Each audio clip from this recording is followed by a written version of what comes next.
of authors. I am so excited you guys are joining me today. As you guys can tell, it's going to be a fabulous season. This is episode 2 of Inside the Minds. We're getting ready to just kick it off. We have an amazing author today. We have the amazing Miss Donnie today. We're going to be talking about her latest book. If you're new to the show, make sure to go ahead, subscribe, log in, follow us, give us some comments, give us some loves. We're here giving you new authors. So today, because it's the beginning of the season, we're going to be doing 4 authors this morning. So you're going to have one more. Now we got 2 more this afternoon.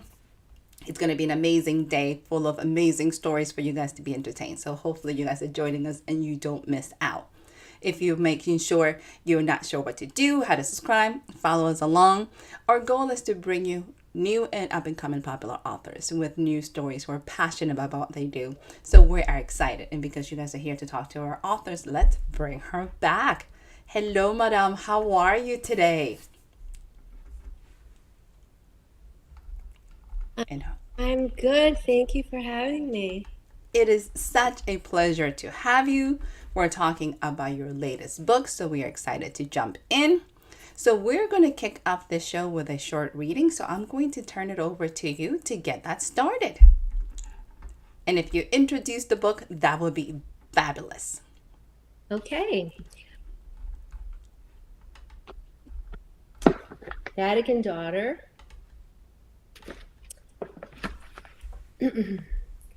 Chapter 1, Vatican Chapel, thinking the room was aptly named. He felt his teeth chattering as the cardinals placed the papal garb over him. His arms lifted mechanically to receive the garments. The conclave of cardinals from around the globe who traveled to Vatican City to elect the new pontiff gathered nearby. Cardinal Roselli, the epitome of the church's hierarchy, stood off in the distance watching the scenario unfold with envy in his heart. Would it be all right if I spoke with Cardinal Roselli for a moment before we proceed? The cardinal, standing to Joseph Mars, bowed respectfully and gestured for him to take his leave. I need to speak with you in the confessional, he whispered to a stunned cardinal. Filled the cardinal with apprehension. He escorted Joseph Mars away from the conclave and off to a side chapel near the papal apartments. He entered the confessional, an old world type where faces remained unseen. Cardinal Roselli stiffened in his seat. He usually used time in the confessional to catch up on his sleep, but this confessant was atypical and he didn't know what to expect. Perhaps the odd request was an overreaction sparked by the anxiety one naturally experienced when they were faced with a sudden, life-altering event, and this was merely a formality meant to seal the door to the past as the confessant approached elevation to the highest of earthly realms. The cardinal anticipated hearing the usual mundane offenses. He didn't want to waste this historic moment listening to the frivolous sins of a nervous, newly elected pope. Your Holiness, it isn't necessary for you to confess anything to me or anyone else. I'm sure you are in a state of grace or this wouldn't be happening to you. Cardinal Roselli's statement pleased Joseph but didn't dissuade him. I need confession, please. Cardinal Roselli sighed and hoped he wasn't about to hear what were referred to as venial sins: envy, anger, gluttony, even the occasional mention of coveting someone else's goods or the rare homosexual fling. The latter, however, went on more. Roselli leaned into the screen, him from the Joseph Mars recited the rote, "Bless me, Father," greeting. Please continue, Joseph. We don't have much time. Still reeling from the shock of what had transpired over the past few hours, Joseph Mars hesitated and cleared his throat. His nerves were getting the better of him. I've been living in sin. Go on, Cardinal Roselli instructed. I had an affair with a young woman in Rome. She's about to give birth to my child. She's a journalist for Sky Italia. Cardinal Roselli stopped listening after hearing Joseph refer to the woman's profession. He asked her name, gave absolution, and waited for Joseph to exit the confessional. Joseph rejoined the waiting conclave, and they resumed the preparations. Remove your shoes, Your Holiness, Cardinal Giordano, a member of the Vatican Curia, instructed. Joseph removed his scuffed brown shoes. They were an old pair of Gucci loafers his mother had sent from the United States. He remembered laughing at the time. He hadn't had the heart to tell her she had essentially sent the shoes back to their place of origin. The red shoes, signifying the power bestowed upon him as the first American pope, rested on a small wooden chair. Cardinal Giordano placed the shoes on the floor, and Joseph slid his unworthy feet into them. His mind was elsewhere. He wondered what it would have been like to have a child, be a father, a husband. He'd feared his own father when he was young, but marriage? His parents' marriage had been mundane, growing more and more so over the many years they'd been together, until his father died and his mother soon after. There was no glory in marriage. His father, during his regular occurring fits of anger, would rage, "I am the head of this family." At the time, the words had resonated with Joseph, sending shivers of fear down his spine. But what did it matter now? Off in the corner, the Archbishop of Armagh was in a heated discussion with the recently appointed British cardinal. Joseph moved closer and strained to hear. "An American elected?" the Irish cardinal said, lowering his voice. "I can't imagine God had a hand in this." The British cardinal frowned but didn't respond. It was his first conclave. He was intimidated, and it showed. "Whose will is it, then, Cardinal McCann? Any ideas?" Joseph asked the stunned cardinal. "I meant no disrespect, Your Holiness." Joseph walked away, hoping his response would demonstrate to those in doubt his readiness to assume the power his papal duties would require of him. Joseph looked around for Cardinal Roselli. He hoped the unbearable weight of guilt he'd been shouldering had been lifted by the Holy Spirit working through Cardinal Giulio Roselli in the confessional. Not that he truly believed in the doctrine, but this was destiny, and he believed in that.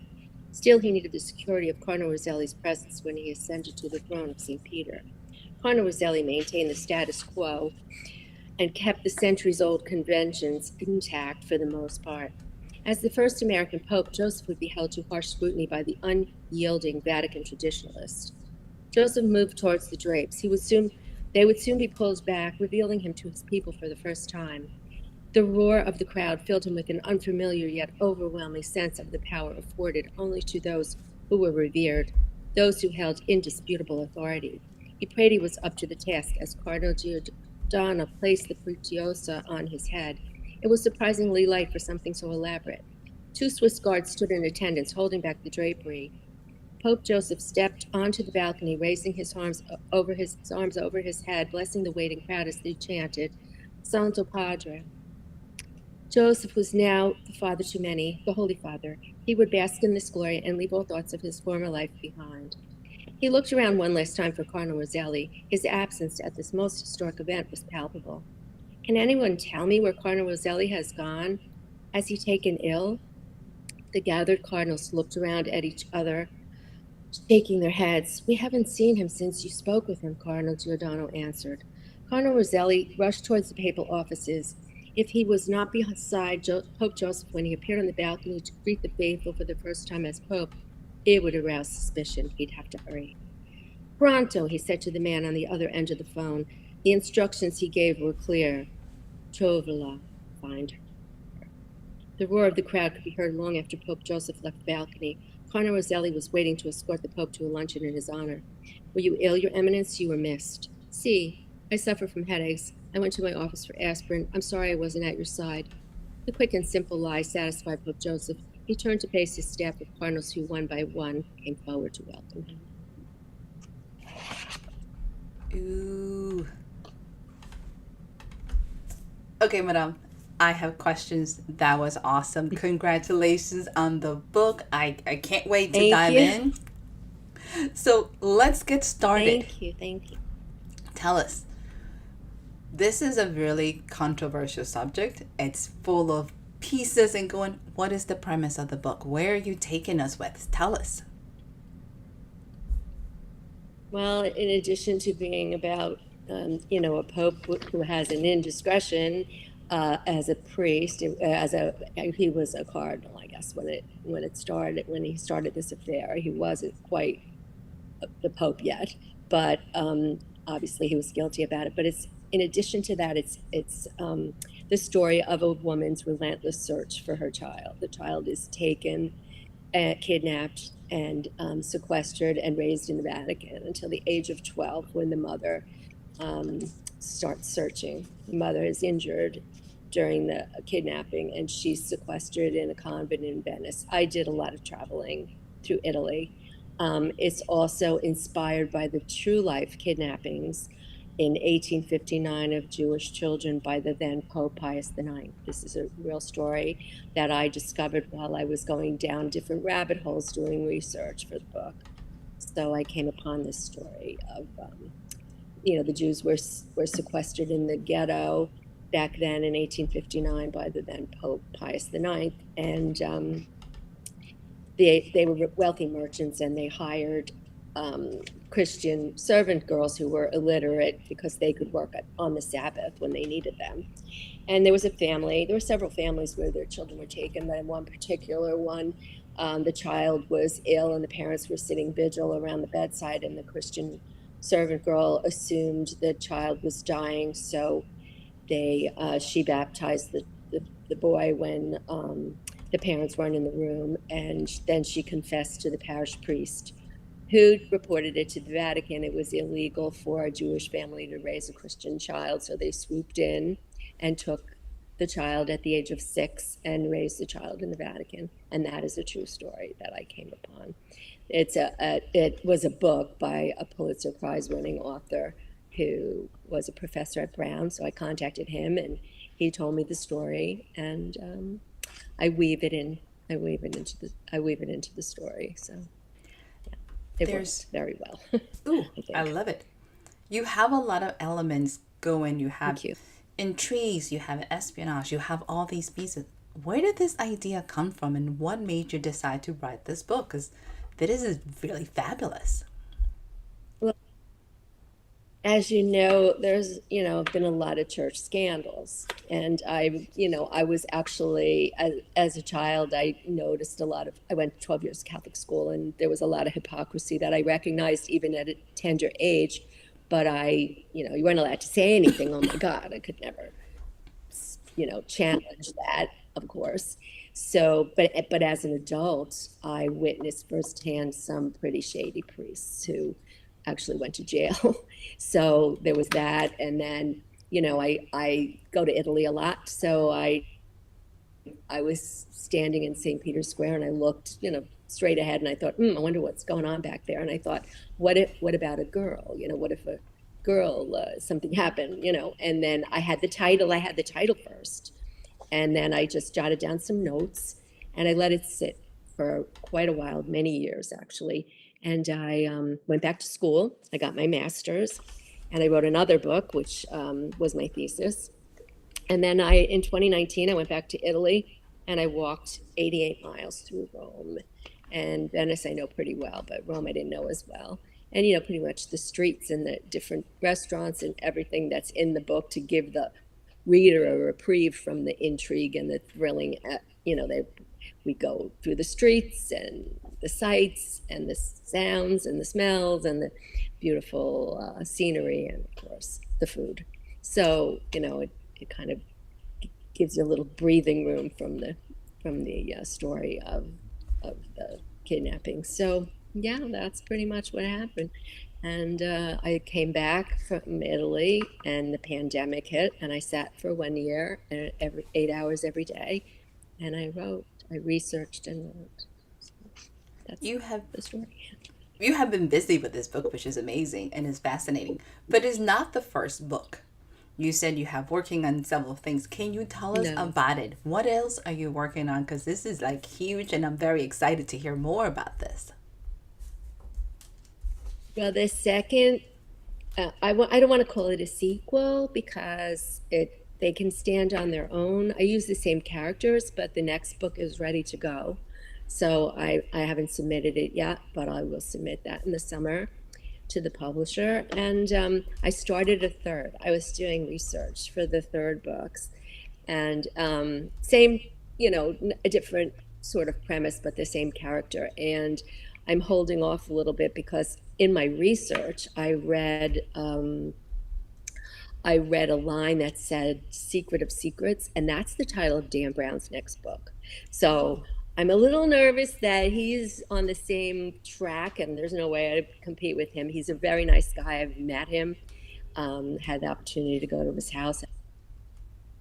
Actually, he's super, but it's set in Czechoslovakia, so I'm not sure because my research, everything is set in in Greece. So I'm hoping Okay. it's a whole different, a whole different subject. But it's coming out in September, so it takes a long time to write, and it takes a long time to edit, and a long time to publish. So I have time, but I You wouldn't dream of stepping on his realm. you absolutely, yeah, got plenty of time, and it will be definitely okay. I do like the title of it, like Secrets of Secrets. Absolutely fun. Where do you get your Yeah, but inspiration? that's it. That's his style. Where? Oh, Hmm. in Italy for sure. Okay. The next, it's pretty much it's set in Italy. It's amazing because what, I don't know where it's going until I sit down and actually write. I really had no idea where this story was going, and I just went. I would write, then do research, then write, and it just fell into place. And even with the characters, I didn't know it just I don't even know. It's weird. It's almost like I intuit, they live with you, the characters, while you're writing, like, so I guess I got lucky. I just I go to Italy. Italy is very inspiring. So it's set in Rome and Venice, which is my favorite place in the world, and it's very medieval. I don't know if you've been there, but it's just a great place, and friends there. And then all of a sudden, a character ended up in Chile, which was like, oh my God. So I had never been to Chile, so I had to research what that would look like. So that's towards the near the end. So How you long never does know. it? I love it. How long does it take you to do research compared to your writing process? I love research. I'm like the queen of Google, but I have a lot. I have tons of books, even more than you have, I think. I have about 1,200 books here. So Oh. anything that I actually listened to an interview about Conclave, the movie that just came out a little while ago Mm-hmm. about electing the Pope. Yeah, it was a little far-fetched at the end, but I heard an interviewer say that Vatican stories are catnip for Hollywood. So they're kind of my catnip too.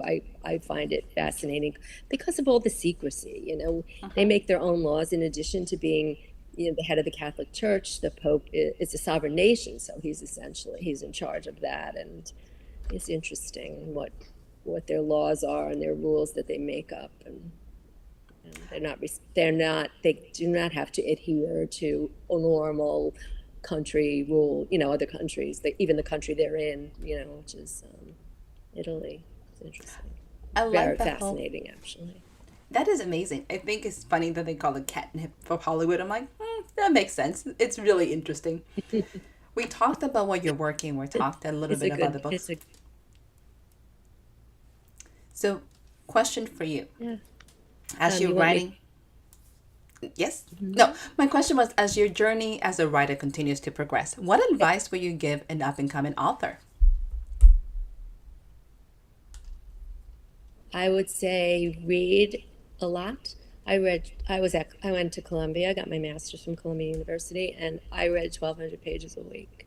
So, I mean, I think reading makes you a better writer. And if you write a page a day in a book, in a year, you have a book. So, don't just write, and you can always go back and edit and revise. But as long as you have the discipline, I don't always, a lot of distractions, go to my website. I wrote a story called Distractions. It's on there, and it's a real thing. But if you have a passion for it, then just don't give up. I'm like the epitome of it's never too late. I was a retired registered nurse. I raised a family, and then I went back to school in my old age. So I it's never too late to follow your dream. I love your story and your inspiration for it. Where do you, as a reader specifically, what are some of your favorite authors that you actually should enjoy their works because you read a lot? Like, where's those words that come to you that you enjoy? Um, well, she was a professor of mine, Sigrid Nunez. Her book is was made into a movie. She won the National Book Award. She's just the most down to earth person, and she writes about real life, and things that probably happened to her, I would imagine, even though she calls it fiction. And Deborah Eisenberg, if you want to read short stories, she's an award-winning short story writer who I happen to know as well. And what the first writer I got into when I read a lot when I was a kid, but when I went to Sarah, and he writes short stories as well, and things that you would imagine happening to you. So I like real life. I also like social issues and women's issues, but I don't want my characters to be victims. They are all survivors. So they, even in the first book, she's not a victim. She suffers a trauma, but she overcomes it with help of her friends and grandmother. So that's set in New York, but that's basically what I write. A little bit of history sometimes in there, definitely scenery, and for sure a little thriller element, of course. Those are very fun as they all Oh, come and into- Yes. another tip for authors would be, I got this from a wonderful book coach. This idea, which I never would occur to me, is to contact a best-selling author in your genre to see if they would read your work and endorse you. So I contacted Steve Berry, who's a best-selling thriller writer.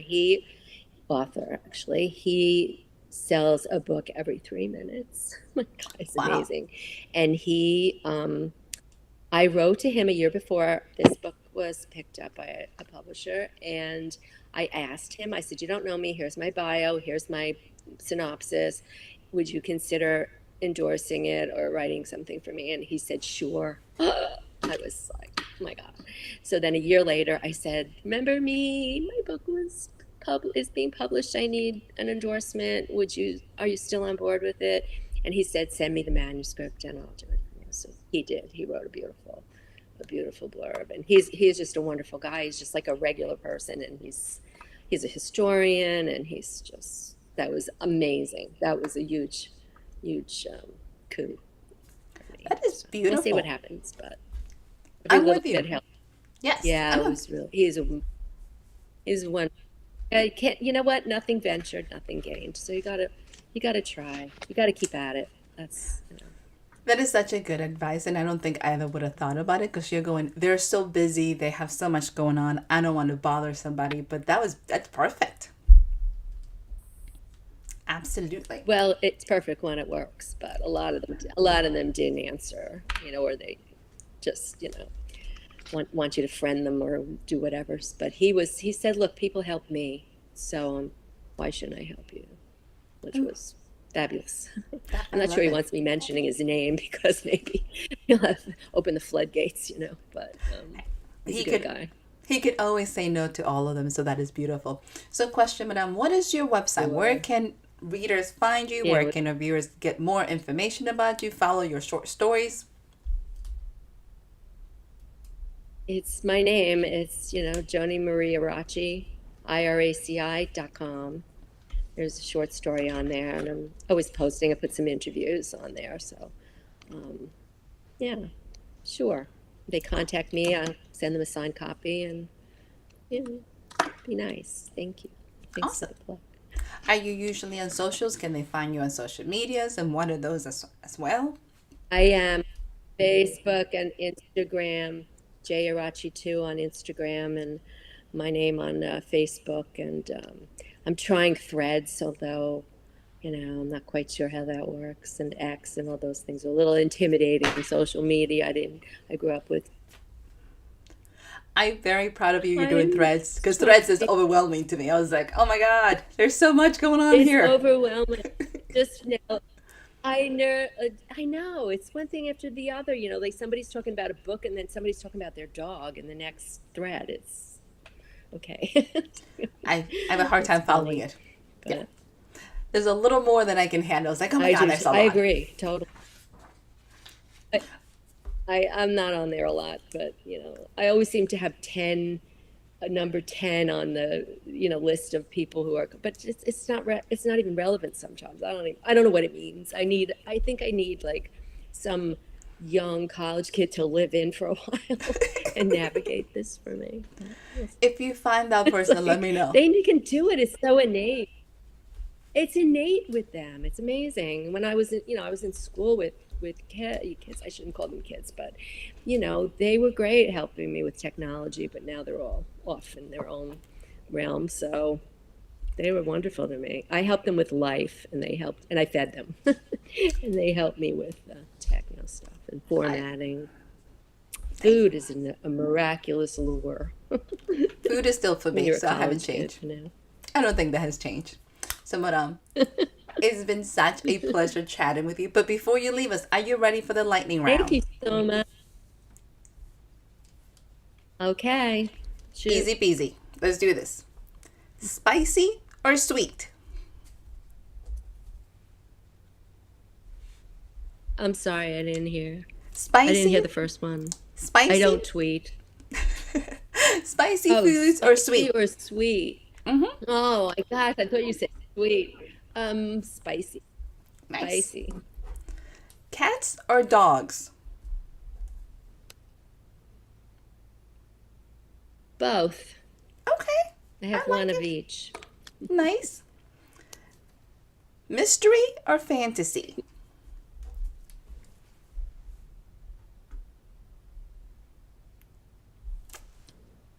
Mystery. Mystery? Okay. Here's a little different one. If your life had a warning label, what would it be?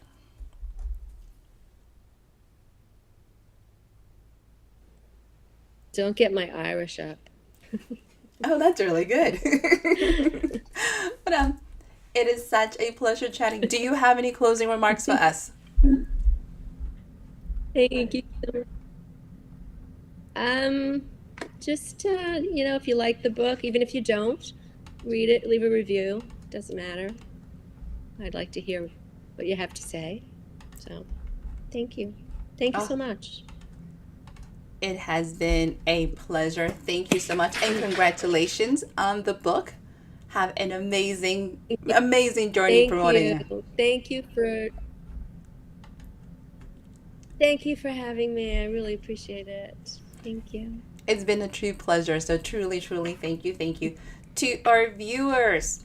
Thank you so much for joining us. If anybody's listening, I'll be in Vermont, May 15th to 16th to the 18th at a bookstock in Woodstock, Vermont. It's a big event. If you're a reader, awesome. Be nice weather too. Oh yes. Thank you. Awesome. Thank you. To our viewers and listeners. Thank you so much. A pleasure. Thank you to our viewers and listeners. Make sure to follow her. Make sure to go ahead and get this book. It's an amazing adventure of suspense and drama as well. So make sure to follow up. We are going to be back shortly, probably in the next 30 minutes again, with another fabulous author. Thank you for joining us in Inside the Minds of Authors. Thank you for joining this new format. So if you are here on YouTube and you enjoy live conversations with authors, make sure to come back. We'll be back at 1 o'clock Central Time to kind of continue our conversation. So join us. And if you're new to the show, make sure to subscribe. You do not want to miss a single episode, and we'll be back shortly. Thank you, everyone. Bye.